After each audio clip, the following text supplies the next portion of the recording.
The Iron Man's Challenge, Chapter 5. There was no time to be wasted. The Iron Man allowed himself to be taken to pieces, arms, legs, body, head, all separate, so each part could be flown off to Australia on a different airliner. He was too big to be flown all in one piece. At the same time, a ship sailed from China, loaded with great iron girders, and another ship sailed from Japan, loaded with fuel oil. The Iron Man had ordered these. The gliders and the oil and the team of engineers were uploaded to the beach of northern Australia, near the Space Bat Angel's Dragon's Neck. Then the Iron Man's parts were landed at the same spot, and the engineers fitted him back together. He stood up on the bench and shouted his challenge. "Sit up!" he roared. "Sit up and take notice, you great space lizard!" The Space Bat Angel Dragon sat up slowly. He'd never noticed the fussing of the boats and aeroplanes down there on the beach near his neck. Now he gazed in surprise at the Iron Man, who seemed very tiny to him, although his voice was big enough. The Iron Man spoke again. "I challenge you," he shouted, "to a test of strength." A test of strength? The Space Bat Angel Dragon couldn't believe his ears. A tiny little creature like the Iron Man challenging him to a test of strength. He simply laughed loud and long. Then he peered down again at the Iron Man, while the echo of his laugh was still rolling round the earth. He peered down out of the sky at his odd little thing on the beach, with the even tinier men scuttling around it. "And if I can prove myself stronger than you are, then you must promise to become my slave," cried the Iron Man. The dragon smiled. Aircraft flew around, watching his amazing conversation between the Space Bat Angel Dragon and the Iron Man. Ships out at sea watched through telescopes. "And if you don't accept my challenge," shouted the Iron Man, "then you are a miserable, cowardly reptile and not fit to be bothered with." The Space Bat Angel Dragon was so astounded that he agreed. Why, he thought, when was this silly little creature has finished his antics? I'll just lick him up. So the monster agreed. He watched to see what the test of strength was to be. After all, if he wanted, he could flatten the Iron Man with one eyelash. The engineers had fastened all the girders together in the shape of a grid, a huge iron bed the size of a house. Under this they made a steel-lined pit. Now they've poured fuel into the air pit. The Space Bat Angel watched. Now they lit the fuel oil with the flames. It roared up fiercely through the bars of the grid. And now the Space Bat Angel Dragon got his first shock. The Iron Man was stretching himself on his back, on the grid, among the flames. His ankles crossed, his hands folded behind his head, just as if he were in bed, while the flames raged under and around him. The monster stared down, and the Iron Man smiled up out of the midst of the flames. The flames became fiercer. The grid became red hot. The Iron Man's hair and elbows and toes became red hot. His body became first blue, then black, and then began to glow dull. He was getting red hot. Still, he smiled up at the monster. And still the flames grew fiercer. And now the Iron Man was extremely red hot. Pretty soon he was almost white hot. And still he smiled, out of white hot eyes and with white hot lips.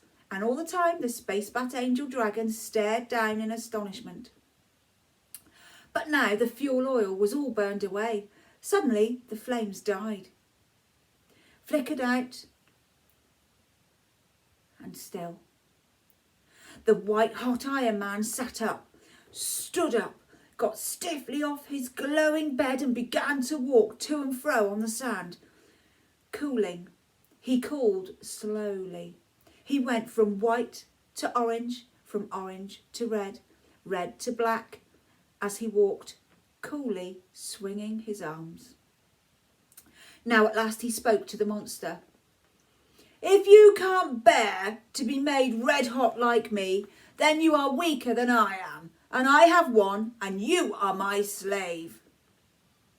The monster began to laugh. "All right," he roared. "Build the fire and I'll lie on it." He laughed again. He knew the Iron Man couldn't build a fire the size of Australia. But then his laugh stopped.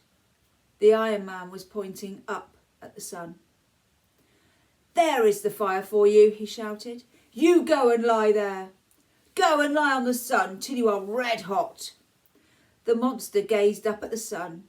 He felt strangely cold suddenly. But how could he refuse? "All right," and off he set.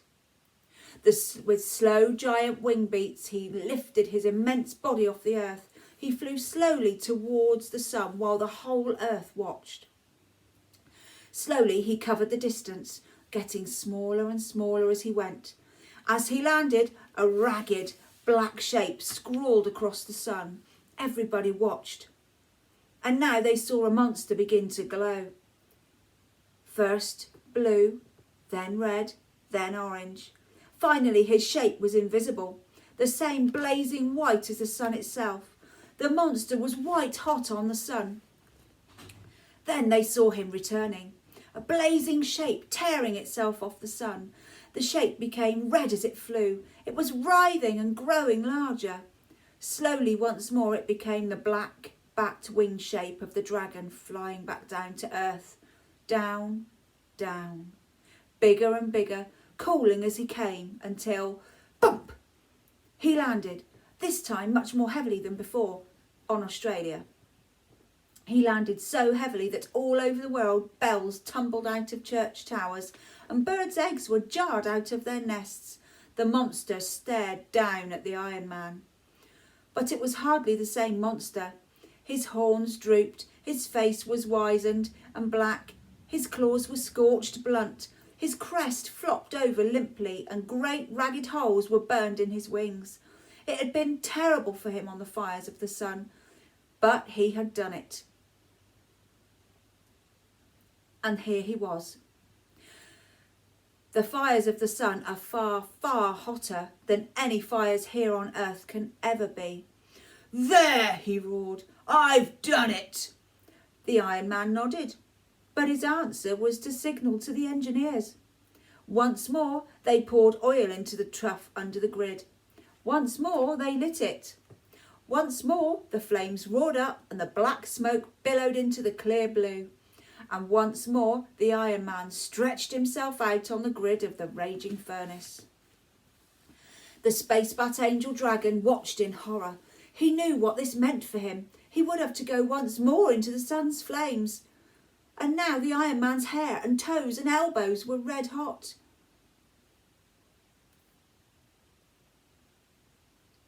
He lay back in the flames, smiling up at the dragon, and his whole body was becoming red hot, then orange, and finally white, like the blazing wire inside a light bulb. At this point the Iron Man was terribly afraid, for what would happen if the flames went on getting fiercer and fiercer? He would melt. He would melt and drip into the flames like so much treacle, and that would be the end of him. So even though he grinned up at the dragon as though he were enjoying the flames, he was not enjoying them at all, and he was quite frightened. Even the engineers, who were hiding behind thick asbestos screens over a mile away along the beach, felt the hair singeing on their heads, and they too thought it was the end of the Iron Man. Perhaps they'd poured just a bit too much fuel oil. It's a picture of the raging fire and the Iron Man laying in it. Look, his eyes are glowing white.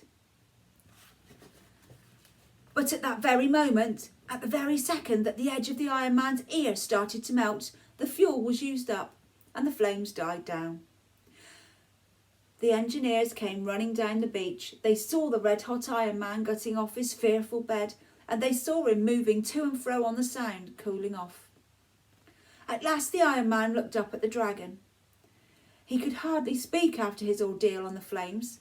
Instead, he simply pointed towards the sun and jabbed his finger towards the sun as he gazed up at the monster. "That's twice," he managed to say. "Now it's your turn." The monster did not laugh. He set off up from the earth, beating his colossal wings, writhing his long, ponderous body up into the sky towards the sun. Now it was his turn, and he did not laugh. Last time had been dreadful, but he went. He couldn't let the Iron Man win. He couldn't let the Iron Man of the earth beat him in this terrible conquest. And so all the telescopes and all the cameras of the world watched him flying into the sun. They saw him land among the flames, as before. They saw his great ragged shape like an ink blot sprawled over the centre of the sun. They saw him begin to glow red, then orange, and at last they could no longer see him. He and the sun were one blinding whiteness. He'd done it again. But the sun was burning him up. He'd melted in the sun. Where was he? No, here he was. Here he came, slowly, slowly, down through space, much more slowly than before. His white, hot, flying body cooled slowly to red as he came, and he grew larger, coming nearer. He finally became once more black, and the great black shape flagged its way down through space until, bump! Heavier than ever, he landed on Australia. This time the bump was so heavy it knocked down certain skyscrapers, sent tidal waves sweeping into harbours, and threw herds of cows on their backs all over the world. Anybody who happened to be riding a bicycle at that moment instantly fell off.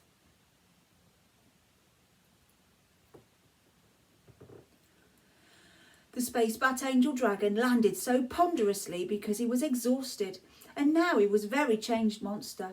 The fires of the sun had worked on him in a way that was awful to see. His wings were only rags of what they had been. His skin was crisped, and all of his fatness had been changed by the fires of the sun into precious stones, jewels, emeralds, rubies, turquoise, and substances that had never been found on the earth. And when he landed with such a jolt, the loads of precious gems burst through the holes scorched in his skin and scattered down onto the Australian beach. But the Iron Man could not allow himself to pity the Space Bat Angel Dragon. He signalled to the engineers. "Round 3, he shouted. And the engineers again began to pour the oil. But what was this? An enormous whoofing sound. A booming, wheezing, sneezing sound. The Space Bat Angel Dragon was weeping. If the Iron Man got on his furnace again, it would mean that he, the monster, would have to take another roasting in the sun, and he could not stand it any longer. "Enough, enough, enough," he roared. "No, no," replied the Iron Man. "I feel like going on. We've only had 2 each." "That's enough," cried the dragon. "It's too much." There's the dragon. Look, see how big he is compared to the Iron Man. "I can't stand another. The fires of the sun are too terrible for me. I submit."